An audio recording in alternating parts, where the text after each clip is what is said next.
What's up, everybody? It's the Alex Leak and Friends NFL podcast, back for another week. I'm your host, Alex Leak. We got Anthony on the show. What's up, Anthony? Good to have you back on. Hey, great to have me on again.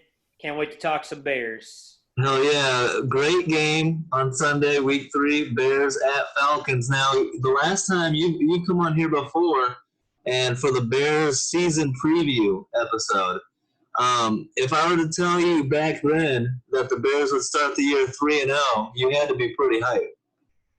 I would have not even believed you at all, man. I can't even, dude. I can't even believe, like, even though they were like the worst like ways to win, they found a way to win, and that just kind of, I don't know. That shows a testament to maybe Matt Nagy a little bit of how his teams just aren't giving up. So Yeah, like some mental toughness. definitely some mental toughness.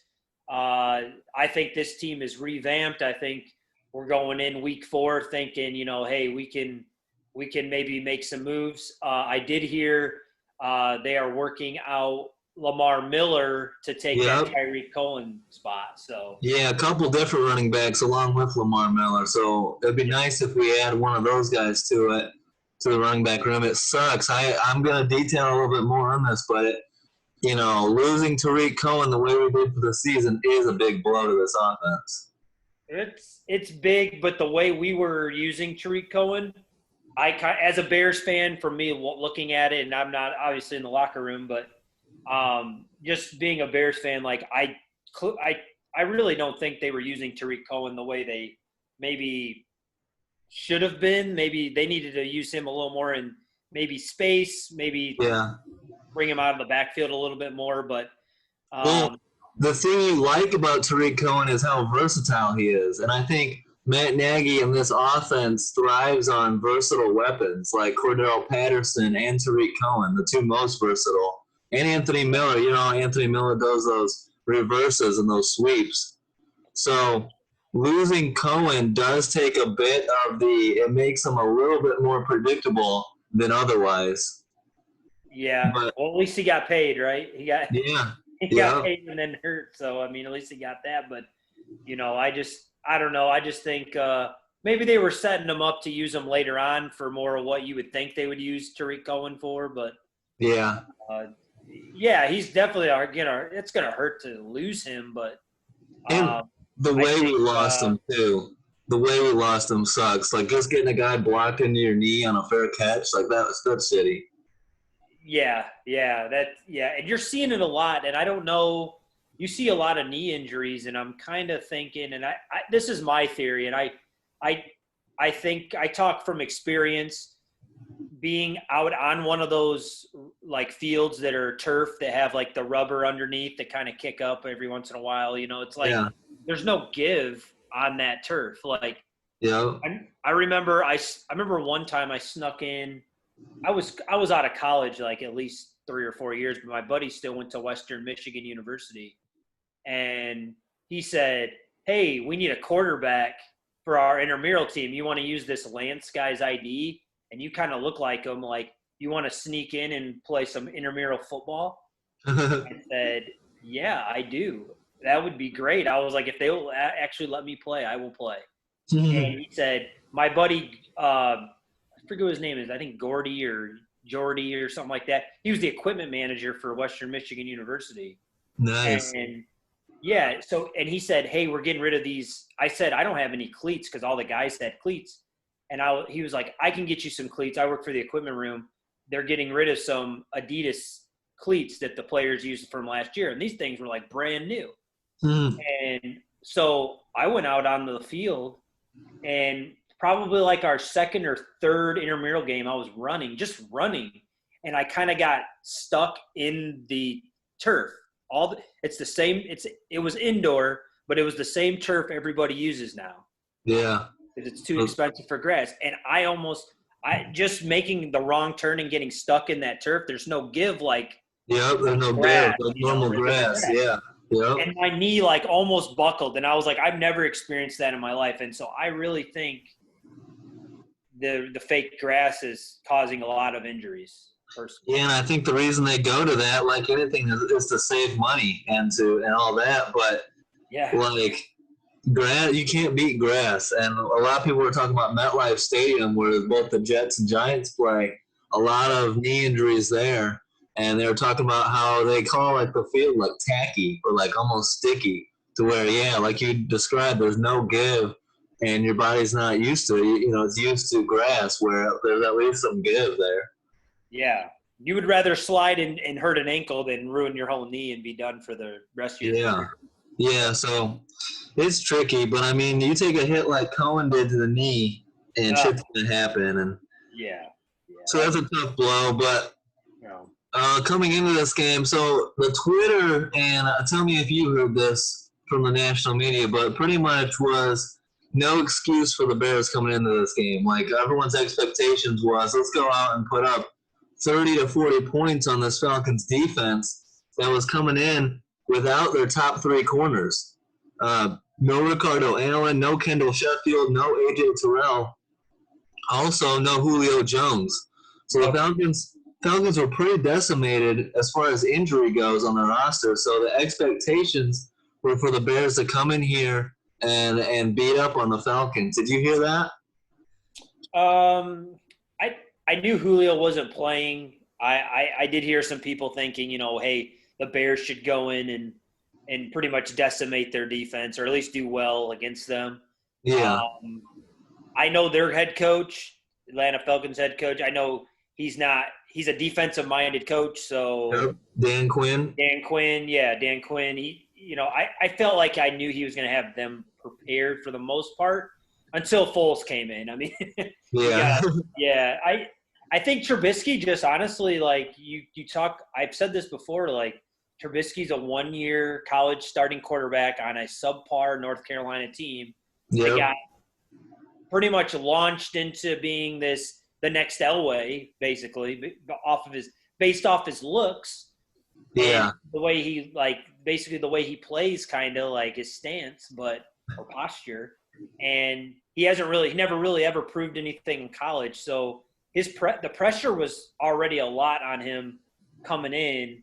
But that's the NFL. You got to be able to handle the pressure. And I don't know I'm not saying he can't handle the pressure. I just think he got dealt a bad deck. And really the way it's setting up is he's probably going to be a really good backup quarterback.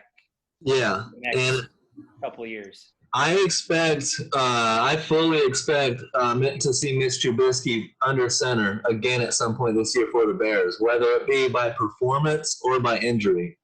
I am not nearly as confident.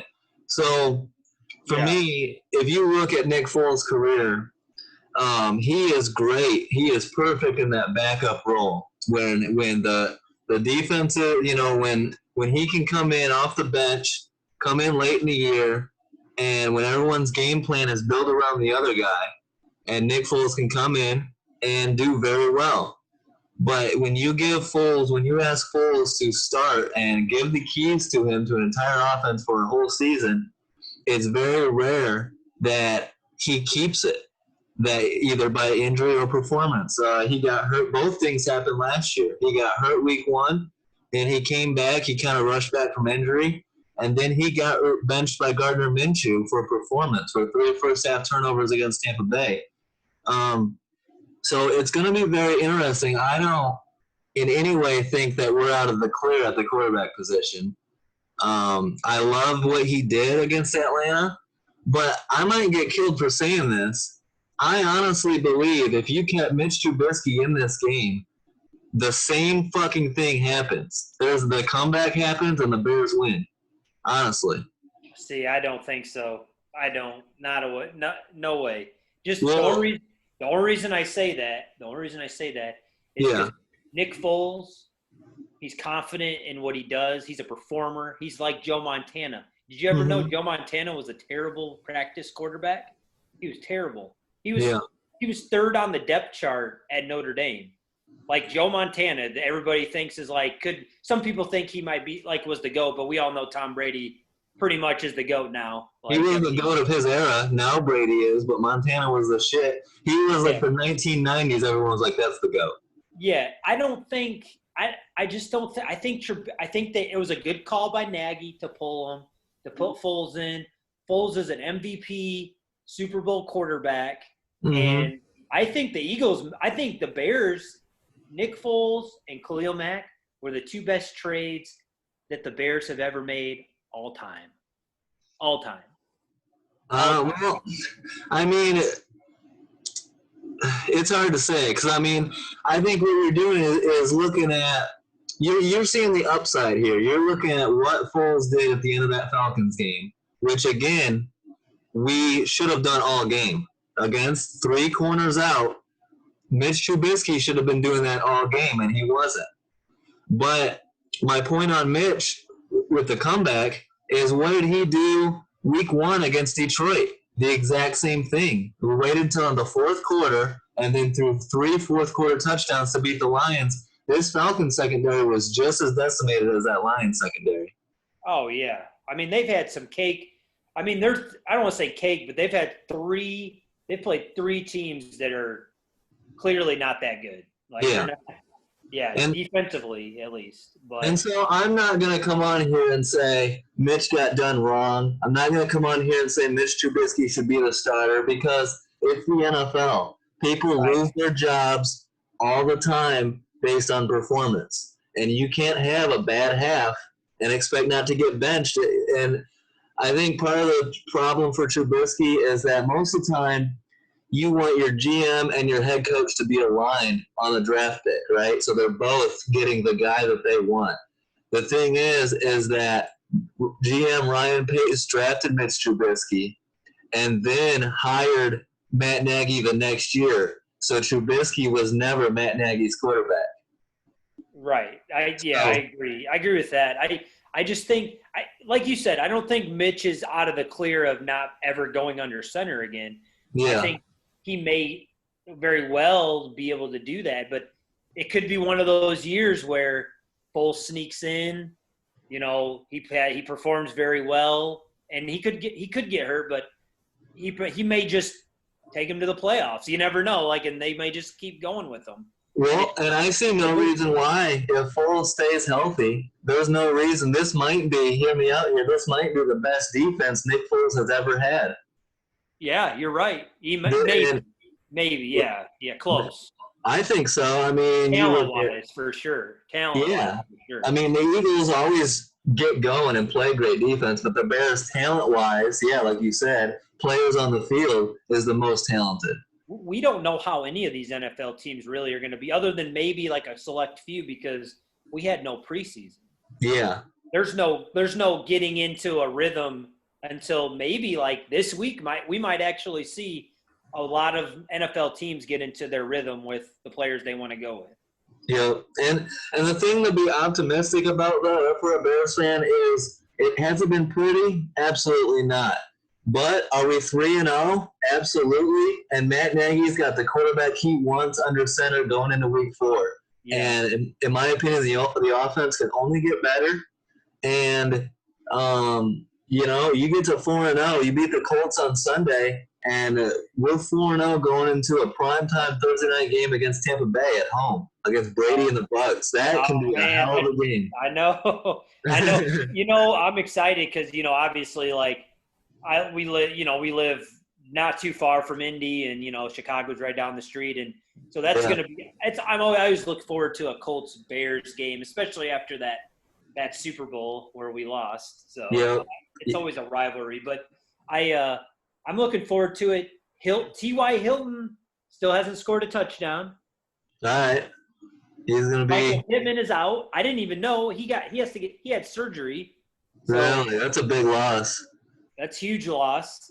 And then they got that, and not a lot of people are talking about this guy, but he's going to be a star at the tight end position. You probably have heard of him, Mo Alley Cox, the tight end. Oh, Mo Alley Cox, yeah. Phil Rivers has been going to him.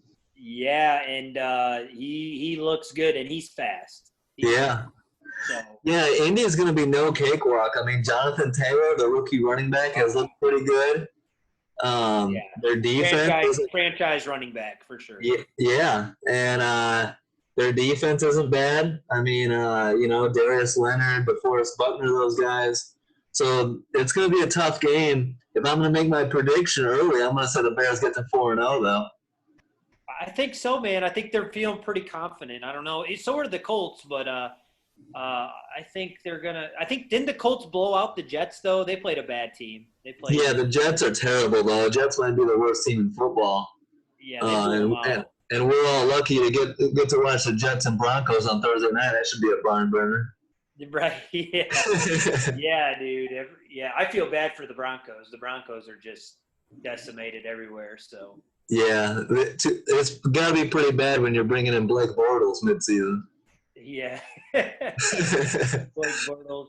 I see that. You probably saw the meme. There's a meme out there that says he looks like Ben Roethlisberger's son. Yeah. He was compared to Roethlisberger coming into the league, but not even close. Right. Yeah.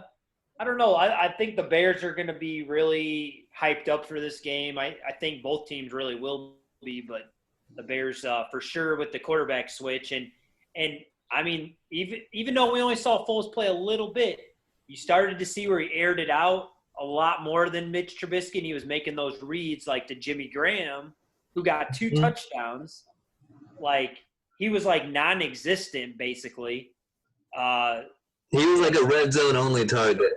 Yeah, but he's been almost like non-existent, and now, it looked like Foles was really trying to get to him. I really hope they can get Cole Kmet in there. Yeah. He hasn't really gotten much playing time, but with Jimmy Graham being there, so. Yeah, I'm looking forward to it. I mean, so I thought Foles came in. I mean, obviously came in, did his job, got the comeback win. That last touchdown to Anthony Miller was something we haven't seen in Chicago in a long-ass time. That ability to be getting hit in the pocket while you're releasing it and still throw a dime for a touchdown. Foles has the ability to do that, but I also think that he forces the ball at times more so than Trubisky as well.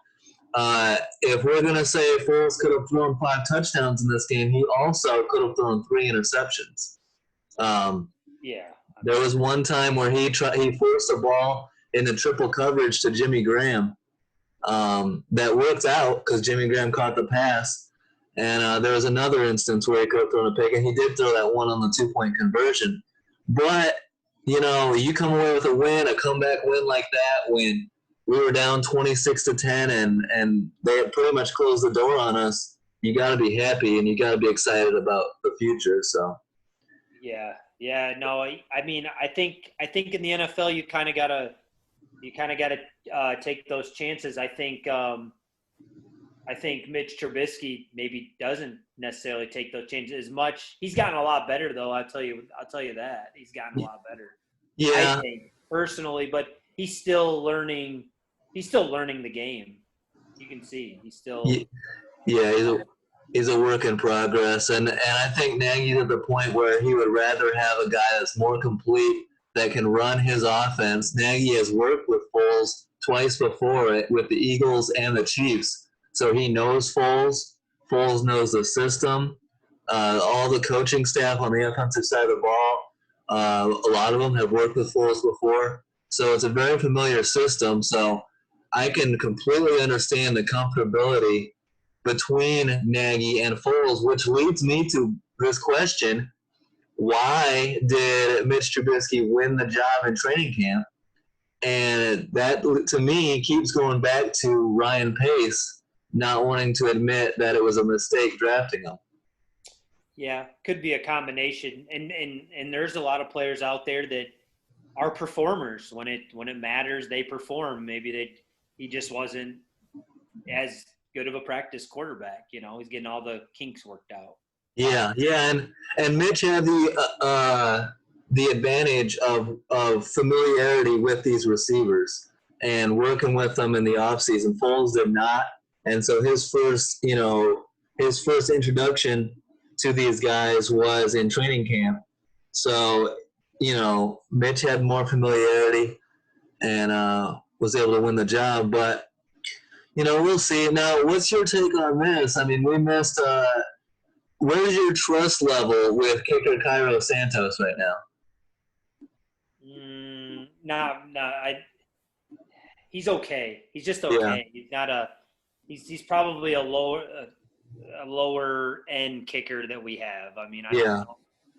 yeah.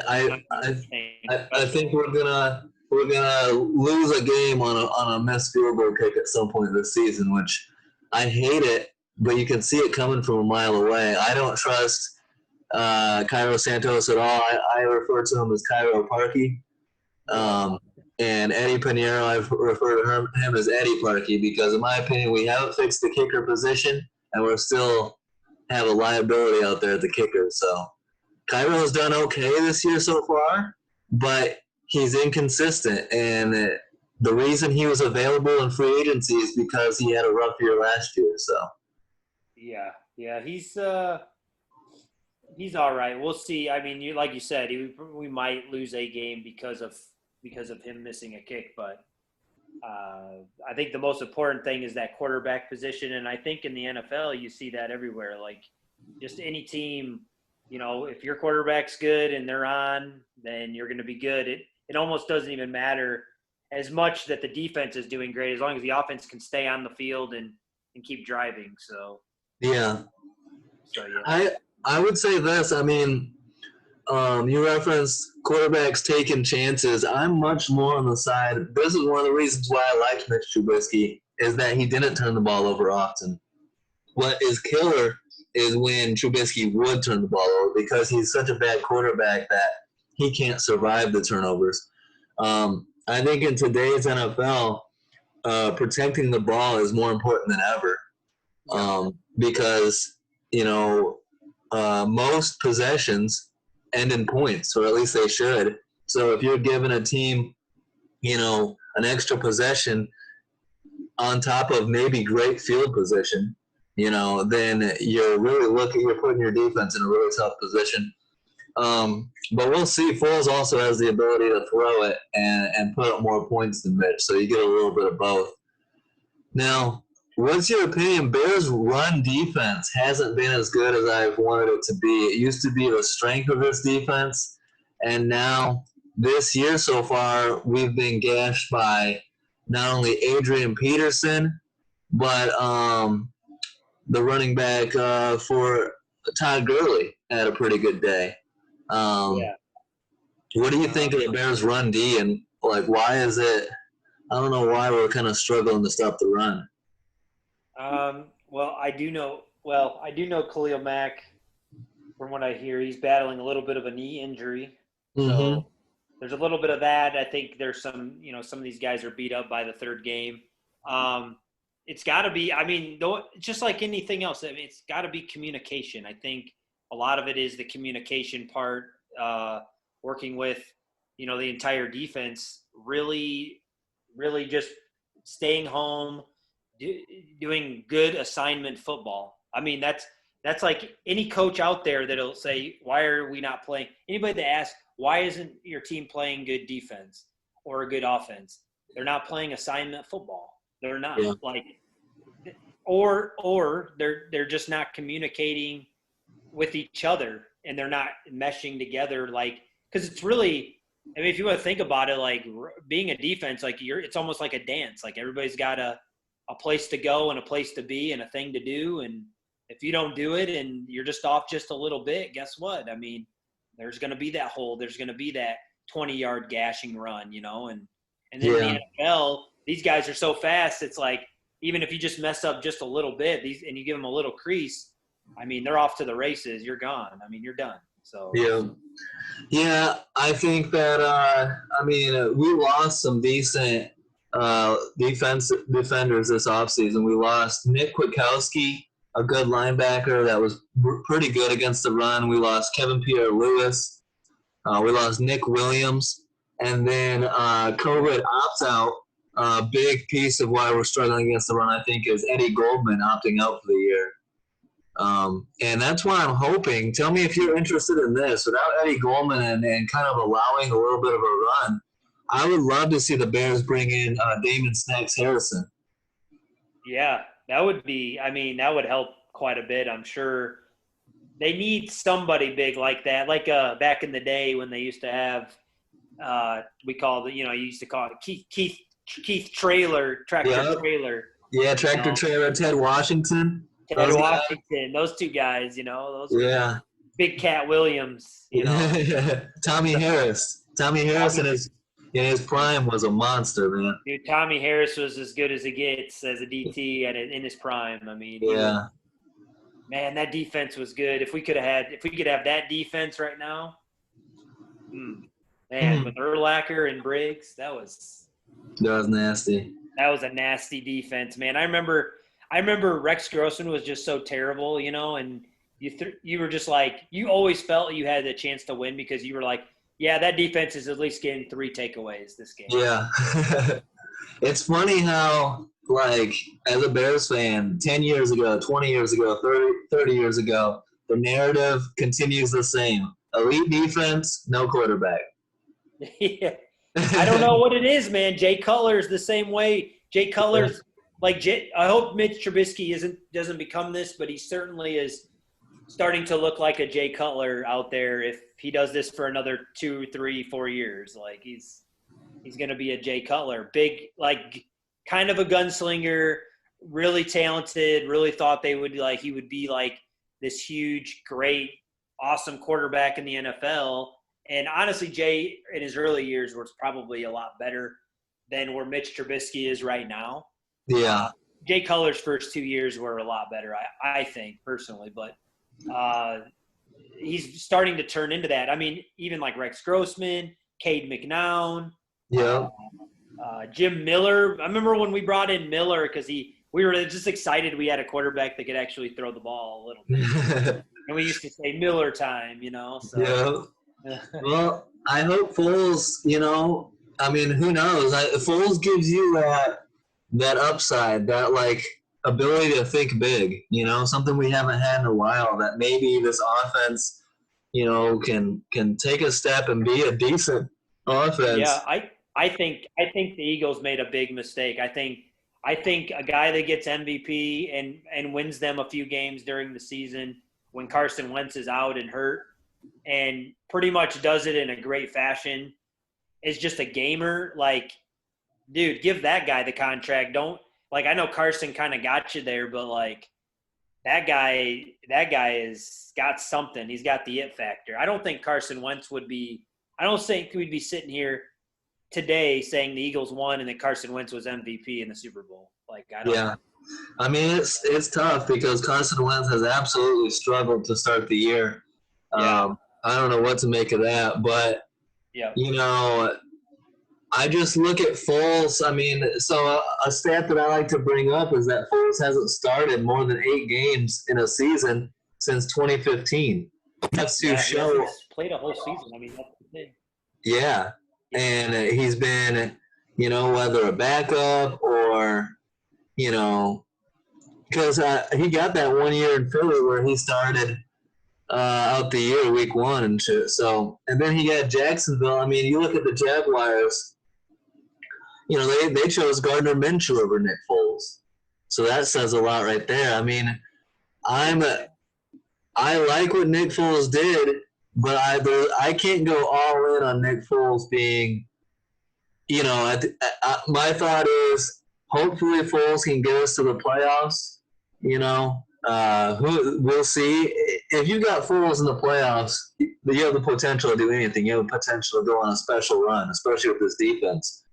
But are we necessarily going to have Foles be the quarterback going forward? I don't think so. I think we're going to have to start over and draft a quarterback. And so the future, is kind of a little bit up in the grabs, to see what our quarterback situation is next year and going forward. Yeah, it's going to be interesting. I don't know. Well, and back when he was on the Jags, that's kind of the time that ownership decided, hey, let's go spend a ton of money on the defense of the Jaguars. Yeah. And then they had Gardner Minshew that's sitting there, and they're like, well, we don't have to really pay that guy as much as we would maybe Nick Foles, because Nick Foles was probably looking for that big contract.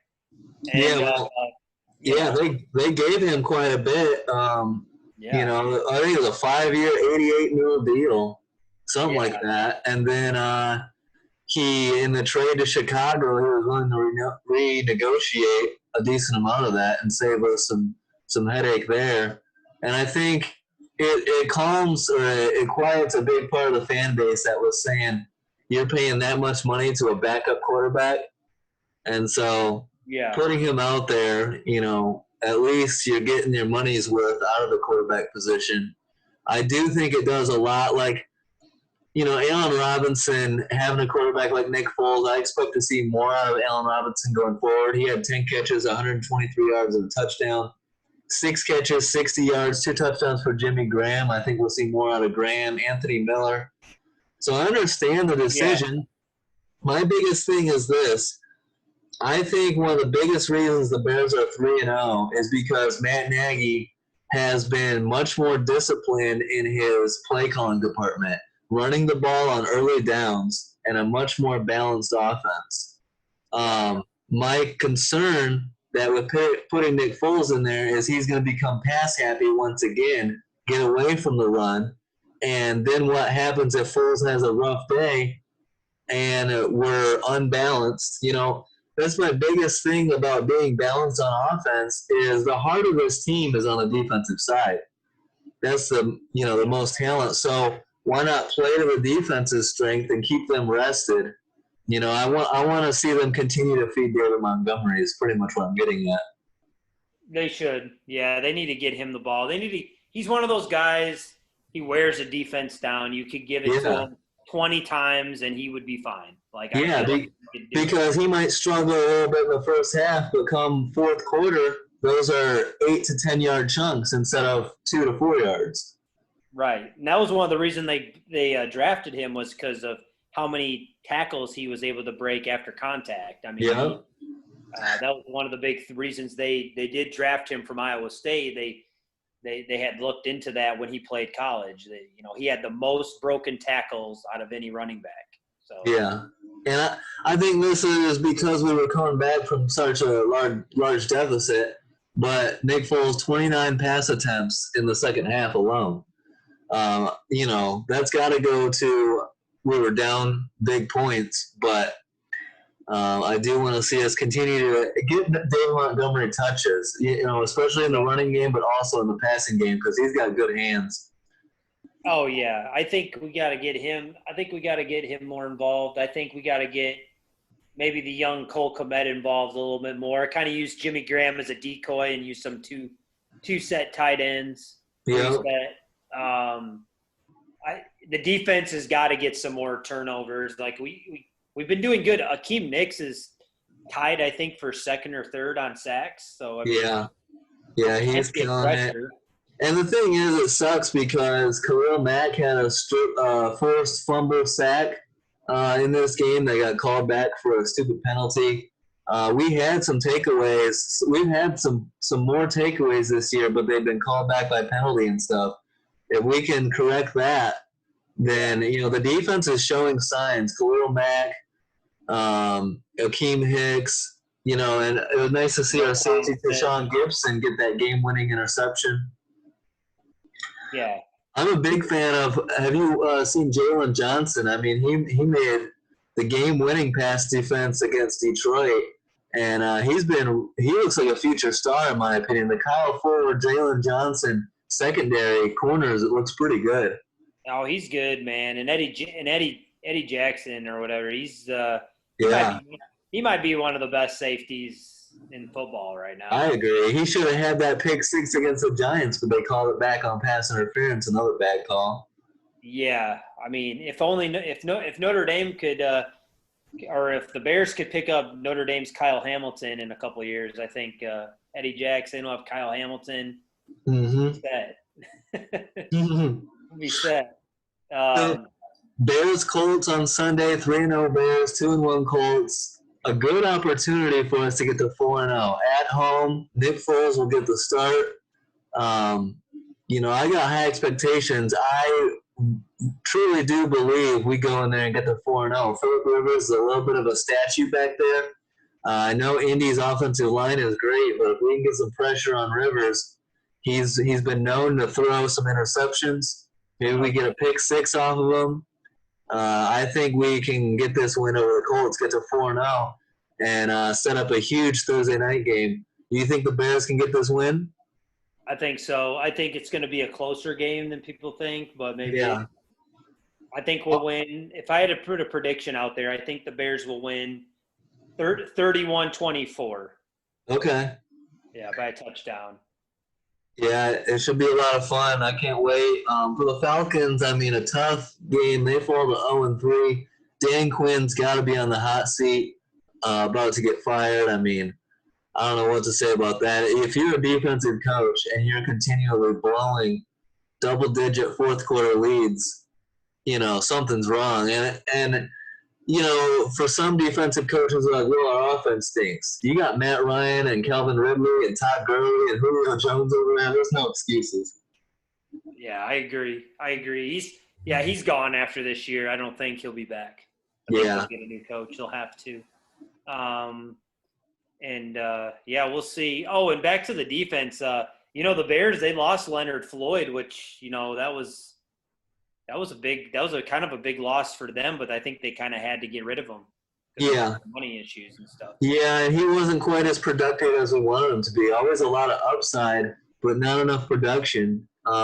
He got hurt too a couple times. Yeah, and I think replacing him with Robert Quinn, I love that combination of Robert Quinn on one side, Khalil Mack on the other, with Akeem Hicks up the middle.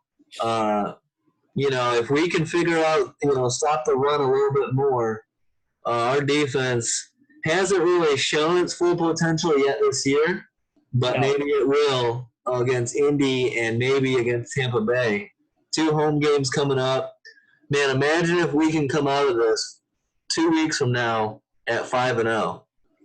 It would be, I don't even know, man. That would be crazy. My neighbor, actually, he's going to be down in Tampa. He's a huge Bears fan. Huge. Uh-huh. And he lives right across the street. He's going to be down in Tampa. And I said, are you going to the game? He said, I'm going to try to find tickets to go. Yeah. So he's down there. He said he thinks the Colts are going to lose too. He thinks we're going to beat the Colts, but you know how that goes. I'm just knocking on wood, man. The Colts are a good team, and their defense is much improved. So. Yeah. Who, Indy? Indy, yeah. Indy. Yeah. Indy. I mean, they got Xavier Rhodes. I mean, I think their secondary is vulnerable, but their D-line and linebackers are pretty good. That Bears-Bucks game is actually in Chicago. Or is it in Chicago? Or he's going to be in Tampa. Okay. Yeah, so because I was looking at it before the pandemic, I was looking at tickets to that Bears-Bucks game. Even after, I'm still hoping they allow some fans to go to that because I will absolutely go if they allow fans. Bucks at Bears, see Tom Brady, Rob Gronkowski. That's another thing is it's a Super Bowl rematch. Nick Foles against Tom Brady. Yeah, how much are tickets going for nowadays? Now because of COVID, I mean, I am not sure. Last I checked, I mean, it's about the same price. Okay. Like $120 for bad seats. I'd almost go, man. If you want to go. Yeah, if they allow fans, I don't know if they're allowing fans yet. Oh, I'd say if they're allowing some fans in and it's still $120, I'd be like, I'd take that risk. I'll go. If they allow fans, I'll go for sure. But Chicago is one of the last ones, fighting against having fans. But we're starting to see more and more teams in the NFL allow fans. So we'll see what happens. Yeah, I get it. My greediness is kicking in. It's like, man, I shouldn't be like wanting to go do all that stuff with all this going on and everything. But man. But at the same time, it's like once in a lifetime thing, Yeah, dude, it's just because it would be Thursday night football. The atmosphere would be pretty cool. You got the GOAT Brady in there. It's going to be a sick game, whether we're there live or watching on the TV. That's going to be a hell of a game. Yeah, that would be awesome. When this pandemic's over, I do plan on trying to get, if not season tickets, at least trying to go to a few more games. Absolutely. I'm trying to get those field passes, bro. I'm dreaming big. Yeah. I mean, we keep doing this. You keep doing this. We Yeah. may get some field passes, get some media passes or something. That's the goal, man. We'll see. We'll see what happens. But so, well, I appreciate you coming on, Anthony. Good stuff as always. Great episode. Good to talk Bears. Hopefully we improved to 4-0 after this weekend. Got some NBA finals coming up tonight here shortly, so that'll be fun to watch. So thanks for coming on. Good stuff as always, Anthony. Yep, always, man. Anytime. Sounds good. I hope you guys enjoyed the episode. Don't forget to like, subscribe, leave a comment. Let us know what you think, and have a good week. Peace out.